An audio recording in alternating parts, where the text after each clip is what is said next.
Welcome, everyone. I think it's 3 minutes after, and I guess Tasha muted herself out, so I don't know if she's coming back in.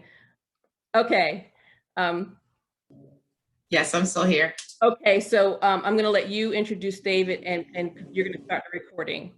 So I'll let you decide when you're going to start. So I won't, because I just signed on. I don't want to mess anything up. Okay, well, I thought we had already started. That's what I had. Oh, we're recording. I am so sorry. I did not know. No worries. No worries. Okay. Okay. I don't know. Okay. So Did you want me to jump in? let's officially start. Welcome everyone, and I'm going to turn it over to Dr. David Arrington to get us started today. Thank you, Erica. Thank you, Tasha. It is good to be here. I am excited about the second portion of our conversation. We started last week with leading remotely, and that was part one. And we're going to pick up exactly where we left off. Let me just share my screen quickly. There we go. And there we go. I always got to find the right screen. Okay. Can you see leader centric? Are we good with that? Yes. Okay, cool. So what I want to do is one quick thing. Don't worry about that. I will just move on. I want to just introduce myself again very quickly. My name is Dr. David Arrington. I am the COO of Arrington Coaching, and we focus on leadership development solely. And we do that through speaking, training, coaching, and consulting. And what I often do is give you a 45-second quick introduction so you understand who I am, what my background is, and who this guy is that's telling me something about remote teams. So 45-second introduction. You can start your stopwatches now. I've been a network engineer, a worldwide recruiting manager, an entrepreneur, a pastor, a speaker, an author, an executive coach, a trainer. I have a doctorate in strategic leadership. And last but definitely not least, I am a father and a husband. I am founder and COO of Arrington Coaching and our sister organization, Arrington Training. I have over 15 years of executive coaching experience where I've worked with dozens of CEOs, C-level executives, leadership teams, and organizations. And they have come from a varied industrial background, from legal to real estate, to nonprofit, to communications, to shipbuilding, to construction, just to name a few.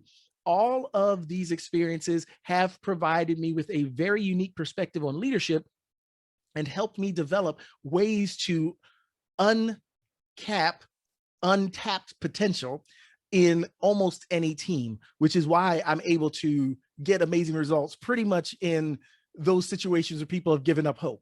So that's me, 45 seconds. Let's jump into what you really came to hear about, is leading and engaging remote teams. Last time on leading and engaging remote teams, we looked at why remote work is here to stay. We talked about how you can leverage remote teams to grow your business. We talked about leading remote employees. We talked about why small businesses must embrace remote work. And I labored on this point because it's so important for small businesses to survive and be prepared for what's next. We have to aggressively move with change. We don't have the same type of landing strip, right? We don't have enough runway like big organizations that can take their time when they decide to jump into different technologies. As small businesses, we have to be far more nimble and adaptable, which is why I'm very, very serious about this. Small businesses need to embrace remote work. And then we talked about how to create a team environment remotely. And today, what we're going to cover is we're going to talk about remote team communication do's and don'ts, realistic team expectations, remote realities, tech, time, and bandwidth, right? Critical technology you need to make remote teams work, working effectively with remote staff, building healthy relationships remotely, and accountability in remote work. So I've got my work cut out for me. If you have a question, please put it in the chat or raise the hand, because I'm going to be moving pretty quickly. And if I don't see the chat, or I don't raise the hand, or I don't see your hand, I know Tasha or Erica will break in and say, hey, David, what about this? Because I want to make the time we have together today as impactful as possible. Oh, and by the way, at the end, one brief slide, I have a free course for you if you're interested. That'll be on arringtontraining.com. If you have to leave beforehand and you don't get a chance to hear what that is, go to arringtontraining.com, and there are at least 4 free courses at this point. Feel free to sign up for any or all of them. But let's go. Remote work realities. When Buffer looked at the remote work environment, they saw that some of the biggest struggles were collaboration and communication. And right up there at the top with collaboration and communication was loneliness, not being able to unplug, distractions at home, and being in a different time zone than other teammates. Let's look at the top 2 or 3 of these because they really impact how you do what you do. Collaboration and communication. For so long, people have fallen back on being able to manage by meandering around, right? That's one of the things they said Steve Jobs was really good at. He was great at managing by walking around. But you can't do that in a remote environment, which leads people to not really understand how to communicate. And I'm going to help you with that today. And if you have questions, you think I didn't answer a part of that, if you have a specific collaborative, yeah, I can use that word, collaborative question, definitely jump in. But collaboration and communication does have to shift a bit as you move into a remote environment. But guess what? The technology exists. We have the technology to make all this happen. It just has to happen a little bit differently than we're used to. And that's that element of change that throws a lot of people off. This is not one of those moments you can sit back and watch to figure out if it's going to, just be a fad or something short-lived, or, can I pass on this one? No, remote teams are here to stay. You need to jump in. You need to get comfortable with these technologies, because as your team grows, as we talked about last time, just from a hiring perspective, you can offer better that as a benefit, being able to be somewhere else so you can hire and retain better talent. But you need to be able to work in an environment that is 100% virtual effectively. And that's where most people were struggling. They were like, I don't know how to communicate. I don't know how to collaborate when I'm not sitting down the hall from people. And it was just a change element. It was a turn most people didn't see, and they didn't know how to adapt. And I'm going to be very honest with you. Most people still don't know how to adapt. People are doing their best, but they're still not quite certain. That's why you hear all of this rush to get back to normal. And that's a problem, because this is the new normal. This is where it's going to be. I was on the phone with a regional president yesterday, and what he said to me was, even after COVID, 80% of his workforce of over 700 people was still going to be remote. So notice, these are large companies saying, yeah, we figured it out. This makes more sense. So understand, it's not going away. Loneliness. This is a tough one, because most people were getting their relational engagement at work, right? They would go there, they'd hang out with folks and do some work occasionally for 8 hours a day, 5 days a week. Or 8 hours or more a day. And now they don't have that, and they feel isolated. They're at home. Some people are living alone. Other people are living with family. And sometimes work was a good escape. And now they're stuck at home. You've got to be aware of the emotional side of remote work. And as a good leader, you want to be able to provide for that emotional side, because just because you see people in a Zoom meeting and everything's business, remember, when we do work together in person, we do have moments where we crack a joke, or we talk about a TV show, or we talk about the Super Bowl, or whatever sporting event, or whatever commonality or common interest you have. So we've got to make sure we make time for that as well, because your people will get lonely and they will need that type of outlet, that type of support. Not being able to unplug. This was huge for many people. We started in March of last year, in March of 2020. By June, July of 2020, there were a plethora of articles on Zoom fatigue, right? Not being able to unplug. People for a long time felt that they were cheating because they were working at home. So instead of working at home for your normal 9 to 5 or your 10-hour workday, they were working for 12, 14 hours a day because they couldn't unplug. They couldn't step back. They couldn't find a space where their computer wasn't there. Or now I've got papers here, and they didn't necessarily have an office where they could close a door. So you got to be aware of that as well, that people will struggle to unplug. And finally, distractions at home. I'm just going to leave the rest of these because they're not that even based on the numbers here for the survey, they're not that big of a concern for most people. But distractions at home, again, this is a learning curve. You're going to have to be patient with your people as they make the turn, and you're going to have to shift from measuring minutes and measuring hours behind a desk to actually real results that change things that actually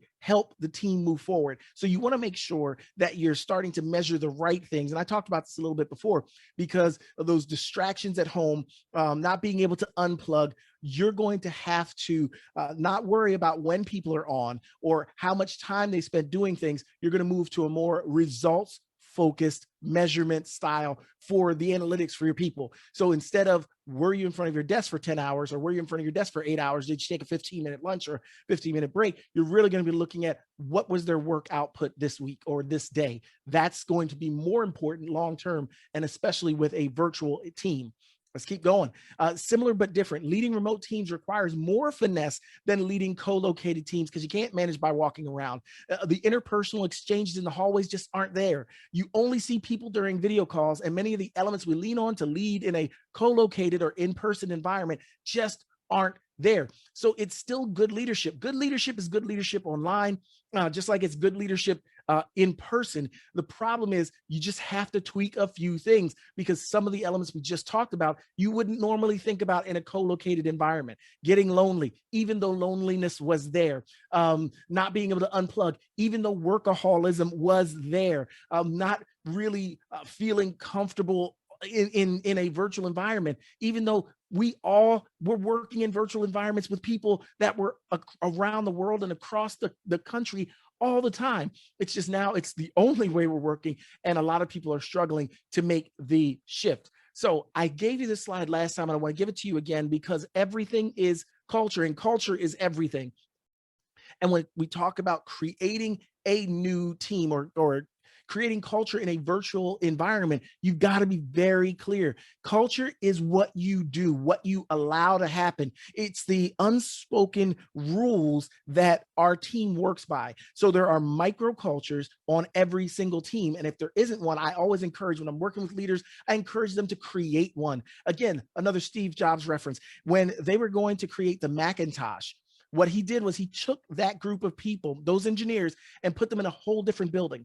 And then he called them pirates. Again, he was creating a culture, this outlaw culture, this we break the rules culture, because he knew to create something that had never been, he was going to need people that were invested in the culture. So understand, culture is everything. And how you welcome new members, how you encourage professional relationships, how you motivate your team and team members, how you handle or avoid conflict, how you define success, how you help your team members succeed, how you handle those time zones, and how you create inclusivity is all culture. Because the way you do or don't do any of these things is going to echo very loudly to the people on your team. And I always say, if you got two people, you've got culture. If you got two people, and it doesn't matter if they're virtually located or if they're in person, you've got culture, because there are unwritten rules, the unwritten expectations of how we do things, what we do, the way we do it. All of that is culture, and you can still build that in a virtual environment. You just have to be a little more intentional. So how do you welcome new members? When you were in person, maybe you had a little party, or you took them out to lunch, or maybe you didn't do that at all. You just kind of sent an email and said, hey, so-and-so was new. If you see them, say hi. Whatever you did in person, try to do a little bit more in a virtual environment, because you have to be more intentional. You have to make sure people don't get lost in the ether, as it were, because when you're just a face on a screen, it feels like you can get a little more disconnected a bit more easily. So again, culture is everything. So let's talk about 7 deadly sins for leading remote teams. And you want to avoid these, right? 1, expecting constant access. At the beginning of the pandemic last year, some leaders, and it was more than one because it got reported on widely, they would expect their team members to have their cameras on 24/7, or at least when they were in front of their desks, because the leaders wanted to see their team members actually working. And this is ridiculous for a number of reasons, because one, in real life, you couldn't actually see that. You weren't sitting there staring at them. You weren't watching them like a hawk at work. And if you were, you weren't a leader then, right? This is micromanagement at its highest, when you're trying to just define work by hours in front of a desk or hours working on something. You need to move to a results focused or results centered type of management style, right? That's going to help you a lot. But guess what? No one's working 24 hours. You weren't working 24/7 when you were in the office.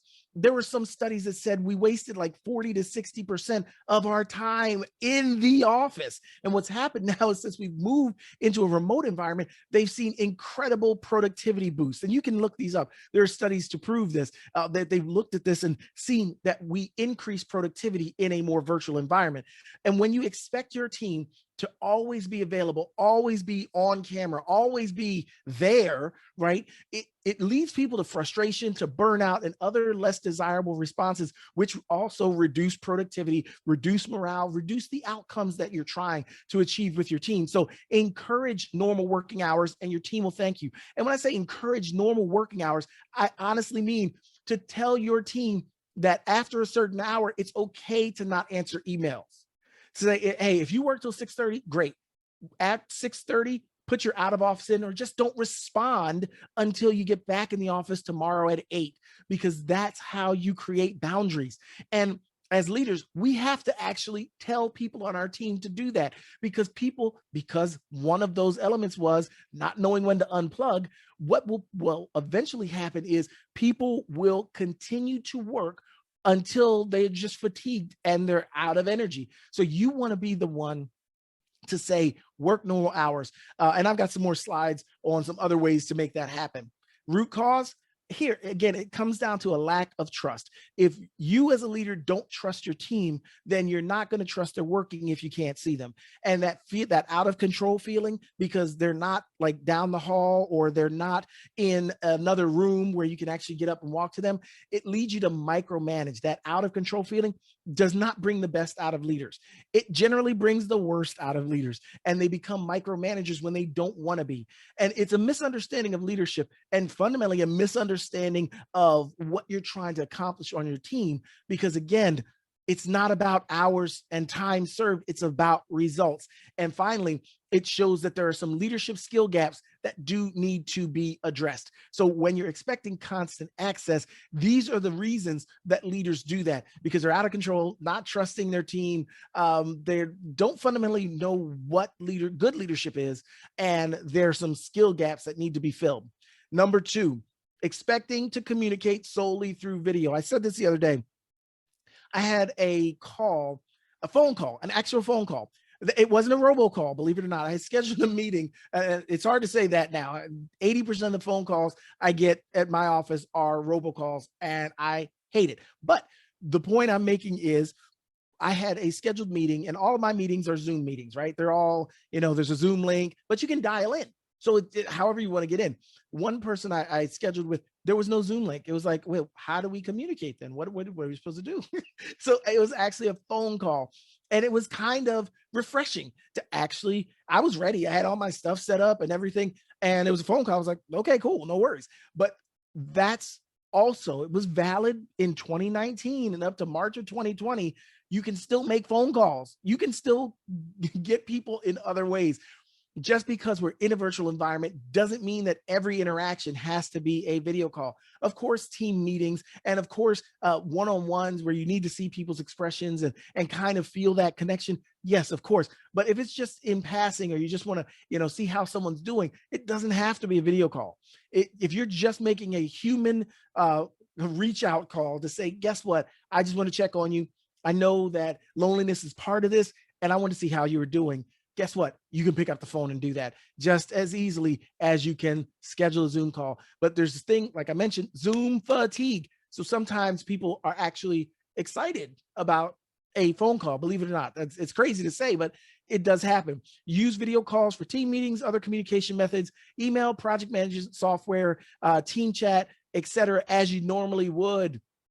So let's talk about, because I don't think I have a slide in here specific to tech, but I want to say this: use whatever tech stack you can afford and it works for your team. It doesn't have to be the latest and greatest. Every tech stack out there is going to be a little bit different, because what they're using in Fortune 100 companies is probably going to be too big for small companies. And what I would do is I would search for the right tool to do this one thing. Don't get overwhelmed with all the tech out there, because there is a lot and there's more tech every single day. Identify best in breed candidates right now, whether for your project management software, for your video conferencing software, for your team chat software, whatever it is. Find those things and piece together with, this is critical, identify ways and make sure as you're making the decisions that those elements can be connected, that they can be integrated with other elements, so you have a seamless tech stack versus something's over here and then something's over here and you got to log in 10 times. So what you want to do is you want to make sure that your stack doesn't interrupt your flow of work, but it works with the way you work. That's fundamentally, I don't necessarily promote tech, because it changes so quickly, and everyone's going to have different budgets and different needs. But I would tell you, make sure your tech isn't its own project for people to use. Make sure it's easy, it's simple, and it integrates with other things. And it's something that that everyone can use, depending on their bandwidth, depending on what computer software and hardware they have at home. You want to take all that into account as well. So I told you that was just an aside, because I mentioned project management software and team chat, but I do want to let you know, you do have to make those decisions. And you can actually ask your team members for their ideas, because they may have worked on other teams that used other tech stacks. So root causes, when it comes to expecting communication to be solely through video, is the belief that you have to have face-to-face meetings to be effective.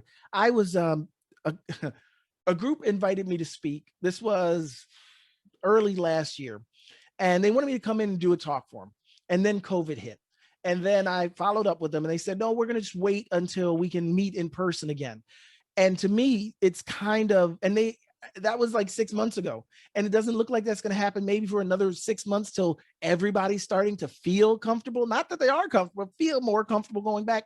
So just because you can't see me doesn't mean we aren't having an effective conversation, right? We can talk on the phone, like I mentioned before. We can shoot emails. If you need to get on a video call, do so, but everything doesn't have to be. And just because you're in a room face-to-face doesn't mean it's effective. I have personally sat in, unfortunately, thousands of meetings that were face-to-face and completely ineffective. So just because we're face-to-face doesn't make it better, but that's just what people believe. So you've got to break yourself. Or like one of my master's professors would say, I'll disabuse you of that notion. So just believe it. Just because you're in face-to-face doesn't mean it's an effective meeting. Again, lack of trust. You're going to see that it become a running theme with why these 7 deadly sins happen so often. And fixation on video over normal communication in a remote team, because most leaders don't have the leadership skill set for remote teams. So they think now that we are remote, everything has to be this way, right? Instead of, kind of folding in the old technologies that are tried and true that we've been using for years with new technologies as well. So these are some of the reasons people focus on communicating solely through video. Deadly sin number 3, not expecting conflicts. Okay, so conflict is part of life. If you get 2 people together, whether they're virtual or in person, eventually conflict will show up. That's not if conflict will show up. That's not a maybe. That's an absolutely positively definite it's going to happen.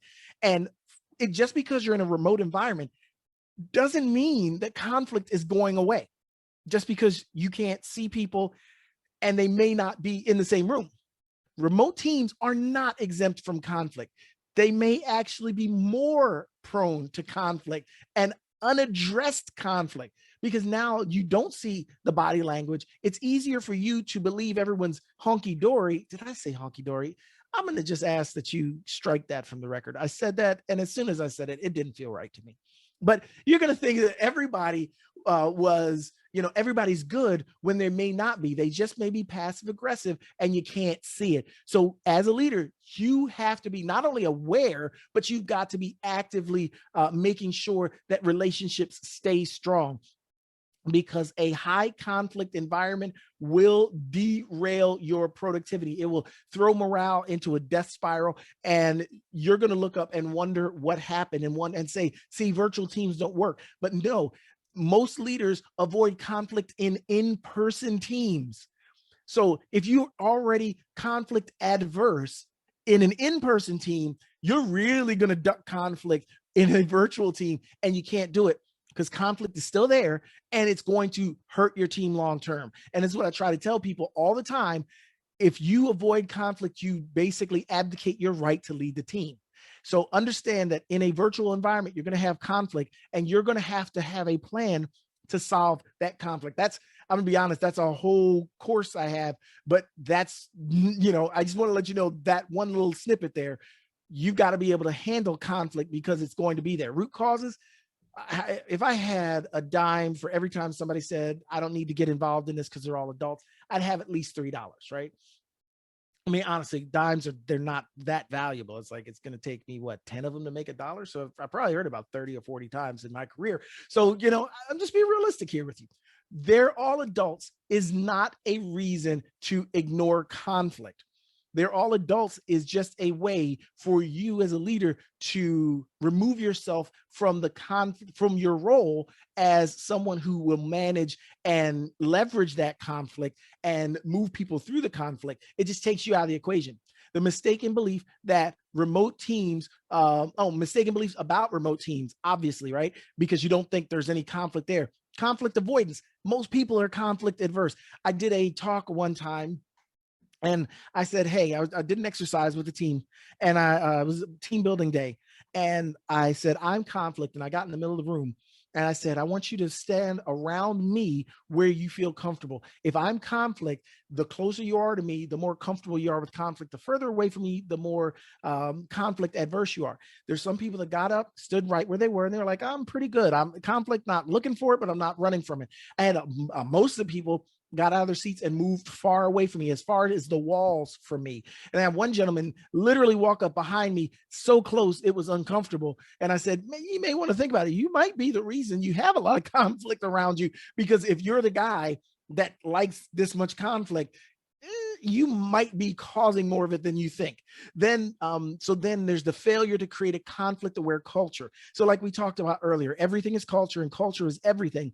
A conflict-aware culture fundamentally states that you have talked to your team about conflict. They know it's going to happen, and they already understand how to move through it. It's not going to be a surprise when, conflict shows up. They're going to know how to handle it. So most leaders are avoiding it. They're hoping it never happens. They're under the misguided belief that conflict happens on other teams, not their team. So they don't even think to create a conflict-aware culture. Number 4, and I'm moving fast, leading a team and not individuals. You lead a team, but that team is comprised of individuals who have specific motivations, career goals, and personal goals. As you lead your team toward larger team goals, remember you're leading a team comprised of individuals. This is fundamental to in-person or virtual team leadership. You're never just leading a team. People think I'm a team leader or I'm leading a team and I've got it. When you think like that, you start treating your organization as an amalgam of everyone, right? And you have your favorites and then everyone else. When you do that, you go down a slippery path that's going to make you a far less effective leader. When you're in a virtual environment and you see everybody in the boxes on the screen, it's almost easier to know that you're working with individuals, right? And you've got to work with individuals, not just your team. And that's fundamentally what I'm saying here. Still remember, you're dealing with individuals that have desires for their lives, for their careers, and they have their own goals that you've got to tap into if you're going to get the most out of them whether you're in person or virtual. And the root cause is we have a misplaced cultural focus on teams. We love to talk about teams. Teams become such an empty word. I use it in when I teach leading high performing teams. I just ask people what a team is, and I'll ask rooms of seasoned leaders, and I'll get half answers. Right? I'll get, bits and pieces and chunks and dibs and drabs, and it's just bits of it. And then when I talk about what a team is, and then I talk about the types of teams, people are like, oh, yeah, I didn't know that. You don't have to know that, because the way we built our teams, we think teams are families. We think teams, we just conflate so many words that we have this misplaced cultural focus on teams that makes it difficult for us to think about motivating and inspiring individuals as they relate to the team and as they relate to the goals of the team and as human beings with their own goals. Failure to see individuals, if you're wondering about that, just see point 1. And the greater time commitment for already busy leaders, because yes, it takes more time to build up individuals. You could talk to a team in a mass email, where actually having to spend time talking to a human being about their goals and how they fit into the team takes more time. Helping people understand where this teamwork fits into their greater purpose, that's huge. It's huge, but most leaders never even think to do it. I've had a number of people tell me I'm not a cheerleader, and I look back at them and say, well, then you're not going to be a leader, right? Oh, I like that. That's new. You got that first here. You just got that cheerleader. There's leader at the end of cheer. Oh yeah, I'm going to work with that and make it even cooler. But number 5, failing to continually train your people. Training is a must, especially in a remote environment. Skill gaps go unnoticed when leading remotely, and each member of your team will need specific skill-based training to enable them to remain proficient at their job. Just because they're out of the office, just because they're away from you, doesn't mean you stop training them. Right? You've got to remember there needs to be a training budget. You need to send people specifically to training. And that's one of the things we talk about, sending people to training, but now you send the training to people. That's fundamentally what we do on Arrington Training and a host of other sites that provide online training, where you're actually sending that training to people in wherever they are in the world. We're working with the SEC. And one of the things they loved about our platform was they have people in time zones from, from New York all the way to Hawaii and Japan. And the problem is trying to get all those people together in one room. That was always a challenge, but now we're able to do that for them in a way that makes things so much easier. So people don't have to be in the room at the same time. The people in Japan are catching it in a replay and getting a different experience than the people in New York when they saw it live. So you got to understand, even though there may be challenges to leading a remote team and challenges to training your remote team members, that doesn't mean you no longer do it. You've still got to build people up. You've still got to make sure that they have the skills, they have the training to do the jobs that they're being paid to do with the effectiveness and efficiency the most effective and efficient way they can. And that's going to require you to continue to train them. You got to have it in the budget, right? We lose in all the other things. Training often gets forgotten, or it's the first thing to get cut from the budget. And when you do that, I'll tell you, one of the biggest benefits, it's in other studies, people look for is training. I think it wasn't Gallup, it's another study, I think in 2016. I say this because I have it in a slide in another program, in another training, but I think it was like 86% of new hires expected their leadership to train them. They expected training to be part of the package. And going back to small businesses, if you want to not only hire, but retain the best talent you can afford, you want to make sure you're giving them all of the skills they need. That training is a benefit, not a luxury or a reward. And number 6, no intentional team building. Again, just because you're out of sight doesn't mean you're not still building a team. Because you're going to say, David, but you just said they're individuals. I did. And you said they're individuals on team. I did. But what I also said, what I'm saying now is, remember, you still have to take those individuals and turn them into a team. So you start with individuals, you remember they're individuals, but you also need them working together to create this larger outcome than any of them could create on their own. Helping your team members think, work, and react as a unit requires intentionality. It requires a lot of hard work. This is why you, as a small business owner and a leader of a remote team, get paid the big bucks, because it's your big job to get them working together. In a remote environment, it's easy to forget you're part of a team, right? Because you're not seeing the people. You're only seeing them on video calls. You're seeing emails. You almost feel isolated. Was it the second one that tied in the buffer study at 20% loneliness, right? You're feeling alone. So you don't remember you're part of a team. When it comes to creating that team building, you got to be intentional. Work team building into every remote work culture into your remote work culture, in every call, every chat, every email. You're talking team. You're talking, here's why we're doing it. Here's where we're going. This is what we're looking at. This is why we're doing this. In every single meeting, you want to keep them focused on the big picture goals, keep them focused on the team that needs them and the team they're a part of and the accountabilities they have amongst each other so that they can achieve those team goals. Root causes, lost in other tasks. You just, you're going through the motions, you're trying to get it right, and it happens. Over time, you will get this, but it's one of those things you can't lose sight of, or else, like everything else, because everything is culture and culture is everything, your culture will become, we're all lone wolves. We're all working apart, and we come together, we bring it together like Voltron. I hope somebody catches that 80s cartoon reference. We all come together and hopefully we form Voltron from these 5 different colored lions. But hey, if only the black lion works and the green and the blue lion, I did my part. That's what will happen if you don't work on intentionally creating a team environment in a virtual environment. You'll have individual contributors who will say, I did my part. They fell down. When you build a team environment, everyone knows that we win together or we lose together. There's no I win and you lose and we're still on the same team. Doesn't work that way. Again, they're all adults. They should figure this out. They should know this. They are adults, but that doesn't mean they can do your job, right? And your job is team building. They're going to follow your lead. You set the tone, you set the pace. You are the pace setter for your team. And you've got to remember that so that you can create a team that you would want to be a part of. Create a team where everyone feels included. Create a team where everyone understands that we work together to achieve goals. We don't avoid conflict. We have fun together. We laugh together. We cry together. We work together. We win together, right? You may want to write that down.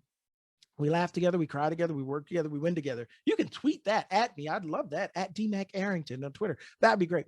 And fail to realize how important team building is in a remote environment. It's fundamental. You just think it's going to happen because you see everybody on the screen. And again, the best teams in the world, they don't just happen. It's the result of intentional, focused, consistent effort to build that team over a long period of time. And I could go to a number of different examples in the sports world. You can see it so clearly. Teams, football, soccer, baseball, you name it. Any team, they spend, especially if it's a professional team, they'll spend millions of dollars in payroll, bringing and signing people to onto the team because they're trying to get these great individual contributors. What happens once you get them on the team? Now you've got to create some locker room cohesion, right? So that you don't get people in the locker room who are pulling everything down. What you want to make sure now is that they can work together. And every single year, you'll see these high budget teams completely implode because they can't get people to work together. Doesn't matter how much you're paying them. Doesn't matter how smart they are, how wonderful they are, how talented they are. If they can't work together, you're never going to get more than mediocrity.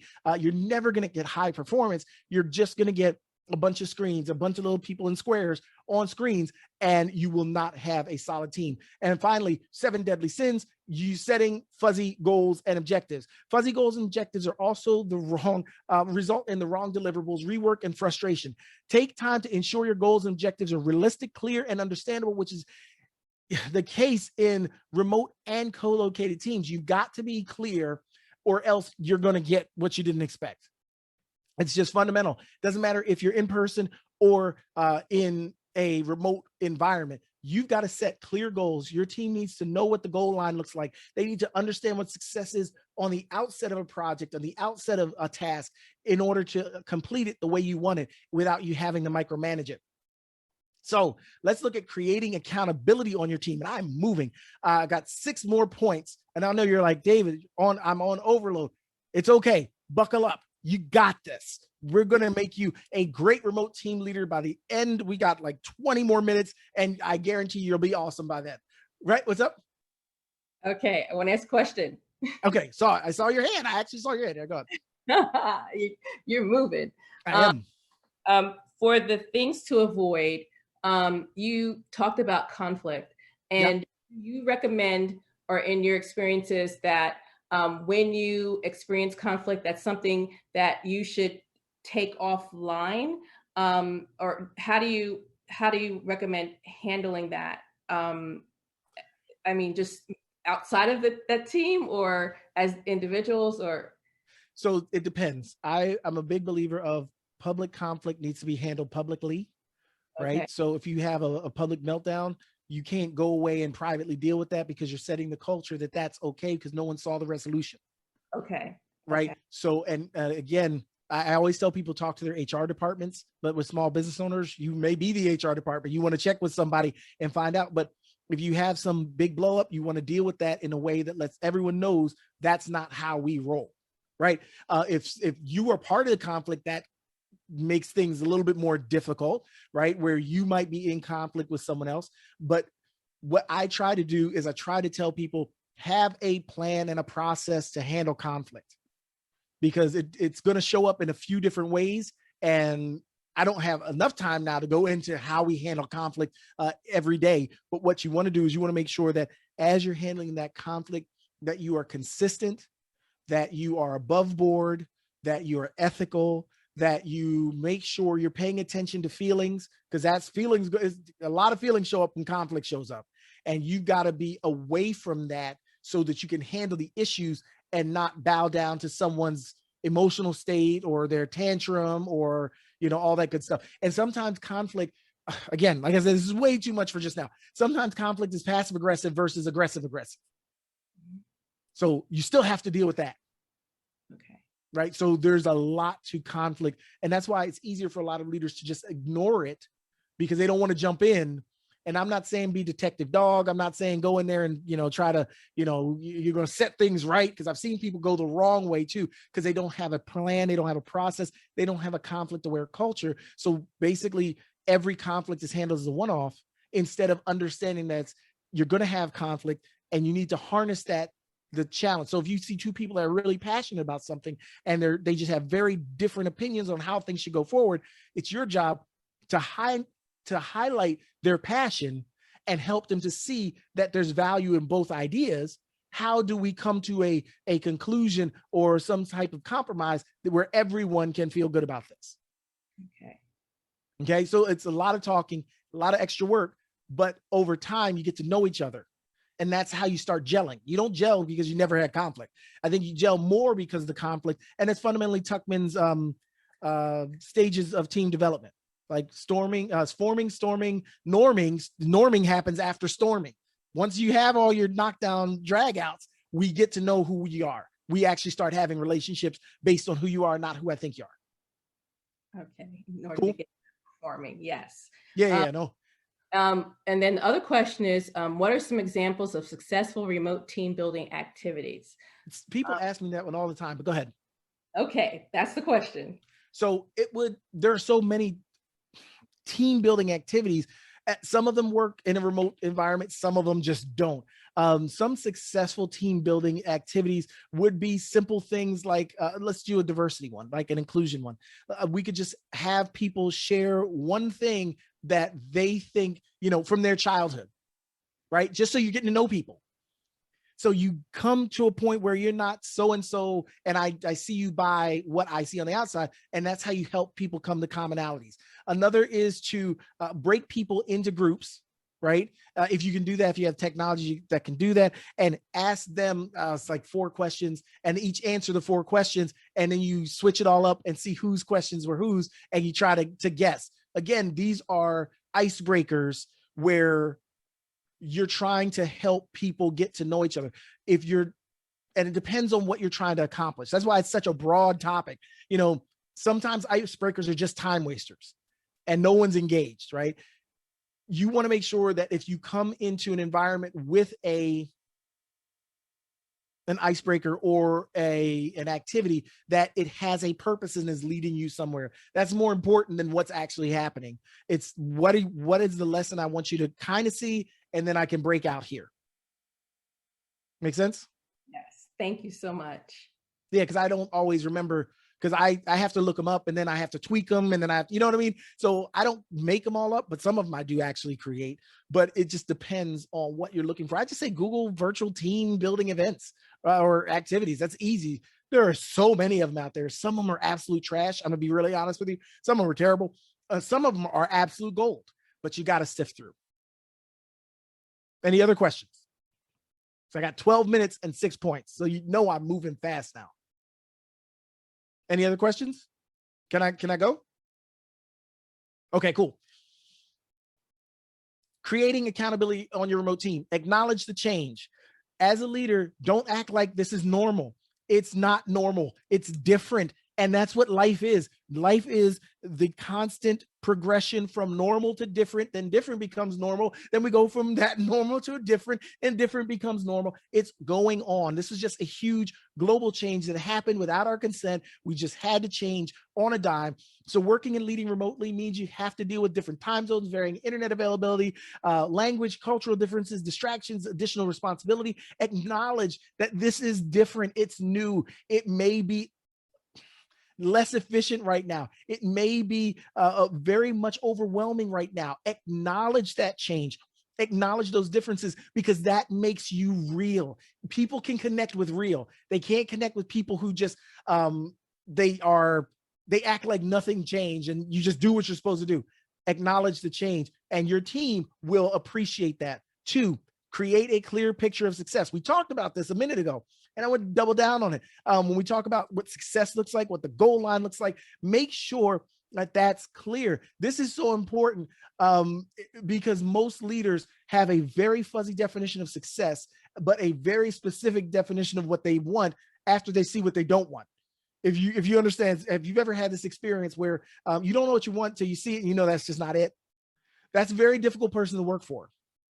You don't want to do that. Make sure you're clear about what success looks like, and then you can let your people go and give them the authority and autonomy to go create that success without you having to hold their hand every step of the way, because you have to give them, it's going to empower your team when they know what success looks like, and they don't have to come back to you every 5 minutes and say, is this it? Is this it? Is this it? You want them to be very clear about what that success looks like. What are their responsibilities? How does their role play into the big picture goals? Who's depending on them and what are the stakes? These are things you should be able to answer to create this clear picture of success. Because if you can't answer this, they can't. And this is what happens. They'll go answer these their own way, and you'll be the one frustrated. You'll be the one saying that they're idiots and they don't know what they're doing. Why am I employing this person? When at the end of the day, you're the one who is supposed to answer these questions. You've got to be the one who answers them. Can I get everybody to unmute real quick and just say these 3 words with me? These 3 words that that are right here at the top. What does this say? Number Trust 3. your team. Okay, I'm a count to 3, and everyone. Thank you, Tara. No, you're good. It was a misstep there. It's okay. You know what? We're good. So I'm gonna count to 3, and I want everybody to say it. 1, 2, 3. Trust your team. That's as good as it's gonna get. That's as good as it's gonna get. You guys did amazing. You did amazing. But what I want you to know is, you as a leader have to trust your team. If you don't trust them, they know it. It's not like it's a secret. Ensure that everyone on your team, and I get this when I'm working with C-level executives. Again, I was on the phone with somebody yesterday, and I told them that I said, hey, guess what? What I'm going to help you stop doing is being in the weeds, doing everybody else's work, because what they essentially said was they didn't trust their team. So I knew if they didn't trust their team, what that meant and what it looked like.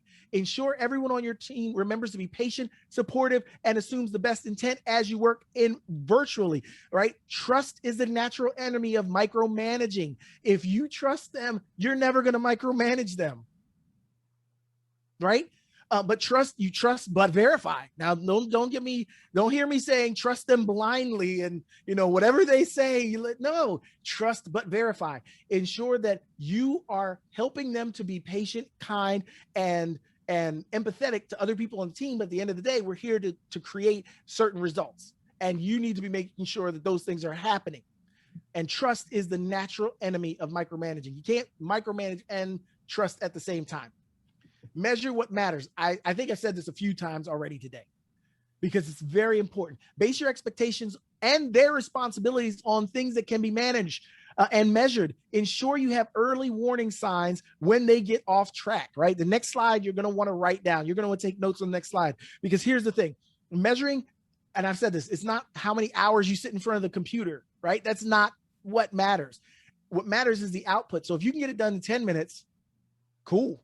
If you can get it done in 3 hours, cool. What matters is the output. Was it the report? Was it this part of the project? Make sure that you are managing to the right KPIs, key performance indicators, instead of managing to what you think is important. And that as a leader and as a business owner, you already know many of your KPIs. You're probably looking at new clients. You're probably looking at revenues month over month, year over year. You're looking at a lot of different things. So you want to make sure that you're tying people's work to the things that matter for you and that you're rewarding outcomes versus just rewarding time served. And the way you figure out, and it ties back to trusting and verifying, you schedule your regular 5P meetings. Schedule and attend, don't blow them off. If you got people on your team, you want to have meetings with them either weekly, bi-weekly, or monthly. And these are 5P meetings. So what you find here is there's a 3P system that I learned. There's plans, progress, problems. I added the last two, prevail and priorities, because it gives you a full picture of what this meeting looks like. You can run this meeting in 15 minutes, right? And it's just a heartbeat meeting to make sure that things are being done versus hoping things are being done. Because this is where most leaders fall down.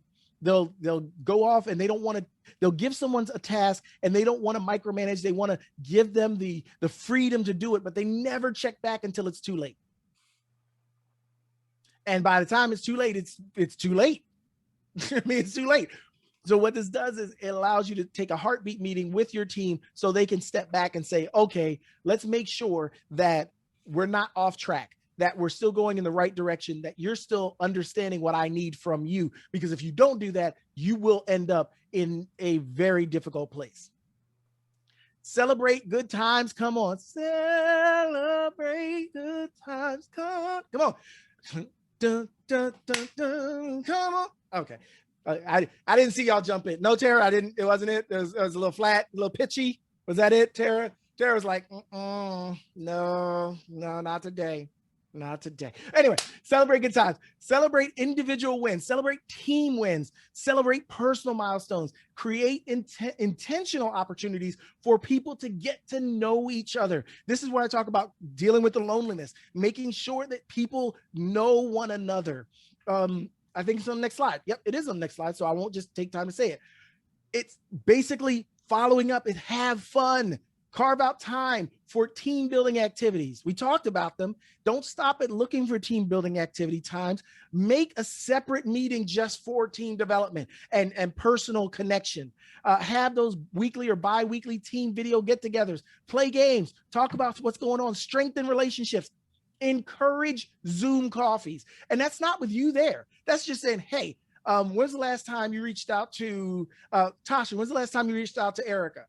Deborah, when's the last time you reached out to the other Deborah, right? We got two Deborahs here, right? When's the last time, Tara, you reached out to Tasha to see, just how they're doing? Encourage those Zoom coffees, right? Because people do that. People need to connect. Again, loneliness. And if people are lonely and they're not feeling good, they're not going to be productive. They're not going to be great team players. You want to encourage people. You want to get the best out of them. Here, in a nutshell, remote teams require a bit more finesse to lead effectively than co-located teams. And I would argue it's really just a mindset shift, but you can effectively lead a remote team by creating a healthy culture, avoiding the 7 deadly sins, and painting a clear picture of success for your team, right? I think if you take those few things away, you've got the bulk of what we said. I want to share this with you. This is the free course I mentioned earlier. It's Leading Meetings That Don't Suck. I think it would definitely be of assistance. It's on arringtontraining.com. You can go there, and there's like 3 or 4 other free courses. So do with that what you will. And if you want to connect, here's how you can connect with me. I'm on LinkedIn almost every day. Definitely take a look at arringtoncoaching.com and arringtontraining.com. And with that, if you got any other questions, but I'd really like to hear what your big takeaways were, if you had any. So at this point, we have a minute or two, because I did finish up just in the nick of time. If you have any, I see, there we go, chat. If you had any big takeaways. Oh, thank you, Tasha. You're welcome. Erica had a few questions in the chat. Okay, what are those questions?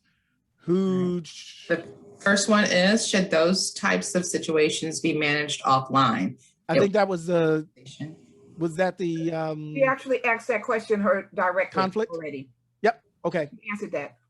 Okay. Okay. Got that. Yep. So we answered those 2. So let me ask, were there any big takeaways today? Actually, for me, I have a corporate background. So a lot of what you have here that you said today resonated with me. And I find that it's interesting that in different environments, like a government environment or like this, even with the ODU institution, I don't see a lot of that happening where they're actually training staff or that type of thing. So it's interesting that you brought out all of those particular points. Thank you. Yeah, and I bring them out because they're so easily overlooked, right? But there are things we would think no one's going to overlook, but they're the things that go quickly when we're scrambling. And honestly, even a year in, I don't think most leaders understand the value of those ways I talked about of building culture in a team, the 6 or 7 ways. Yeah. I think they're still scrambling to figure it out. Any other big takeaways? Oops. I'll just say for me, it was the clarity regarding the KPIs, ensuring that the team members understand what you're expecting of them. And they clearly understand what that final result should look like and what it should be, and working with them throughout to make sure, and meeting with them consistently, or weekly or bi-weekly, making sure that they're meeting that goal. That one, when you're talking about the fuzzy goals, just making sure. So that kind of stood out to me. And then the whole conflict. I guess I really hadn't gone through that process. I'm thinking everybody's at home, they should be happy with everybody else. So, but the whole thing about conflict, because you are isolated, so you want that additional interaction. So yeah, I that was a key takeaway for me also. Excellent. And managing that conflict. Excellent. Thank you. That's a big one. People just assume conflict doesn't happen. And I always say, if you got 2 people, you're going to have conflict. Absolutely. It's human nature. We're going to differ on something. And if you aren't ready for it, if you're not prepared for it, if you don't have the right mechanisms in place, that conflict can go toxic, and toxic conflict kills teams. Yeah. 50% of the people you meet, you don't like, just instinctively. I haven't heard that before, but it's interesting. I like that positive, optimistic outlook, Deborah. I'll take that with me. 50%. No, I'm just saying that people don't understand that sometimes it's a human thing. It's what is the right word? It doesn't have anything to do with the individual. It's just instinctive. Sure. That is just like on an animalistic level. You're just breaking it down now. You're just breaking it down now, Deborah. I have a pit bull, and I opened my door one day. I've never seen this dog bristle up. And when I opened the door, the gentleman standing on the other side, the dog bristled up from head to toe. Now, no words were passed, but that animal knew something I didn't know. You follow what I'm saying? I do. Sometimes it's just chemistry is the word I'm looking for. Sure. Yeah. There's and doesn't mesh. So usually So if you use the chemistry thing, if you take that idea, I would argue that it's probably a higher percentage than 50%, simply because you can tell the leaders have favorites, even though they shouldn't. And it's often a very small part of the team that is their favorite. You have 10 people, you're going to take 1 or 2 people, maybe 3 into your inner circle, right? And those are going to be the people you always depend on. And then everybody else they're not at the cool table, right? And so taking that from where you're saying with the pit bull to leadership, you have to be very careful about favoritism. Because if you're not, you will undermine morale on your team. Oh, and going back to you, Tara, not just sharing what the end result looks like, but sharing the why it's important is critical to this generation and generations going forward.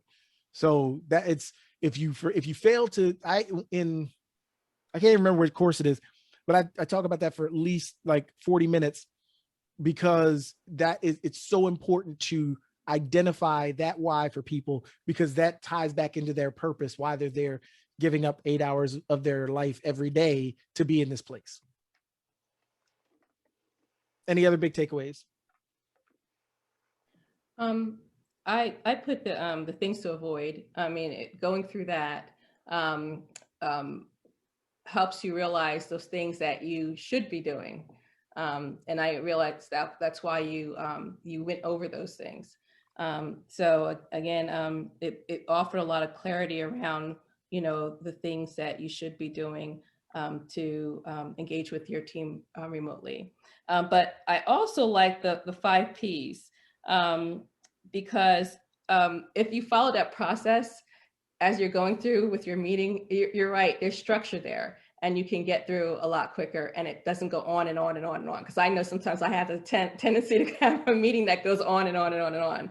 But that way you can actually get through what you need to report on. And then you could spend the rest of the time interacting and using that time to connect. Or even if it's in that heartbeat meeting, you can be done in 15 minutes. We do our entire organizational meeting. We meet every week. We do it, and there's 4 people in our team. We're done in under 40 minutes. Wow. Sometimes we go to an hour, but max. Okay. And that's with everybody going through those same 5 Ps. I pull them up on the screen and we make sure that everybody has them. Of course, I do them by heart. I'm doing memory, right? But the point is, we're going through that structure, and it does give you structure, and it helps you to bring your whole meeting back from an eternal meeting to something that's far more useful and effective. Right. Cool. Anything else? No? Cool. Well, I will turn it back over to you, ladies. I'm not sure. I think I caught Deborah. You look like you were just about to say, do the closeout. Okay, go ahead. Let everybody know that I'm going to be sending out a survey, and you should be getting it in your inbox in a couple of minutes, actually. I was able to set it up while we were talking here, and please respond to it, because it does help us be able to bring programs like this to small businesses and entrepreneurs. It helps with the funding for us to get a reply from you guys. So please reply to the survey when you get it in your inbox, and it'll be coming from Constant Contact. And thank you for joining us, ladies. Well, I'm not a lady, but I had an amazing time, and I look forward to our next one. And gentlemen, of course. Thank you, David. It's been an absolute pleasure as always. And take care.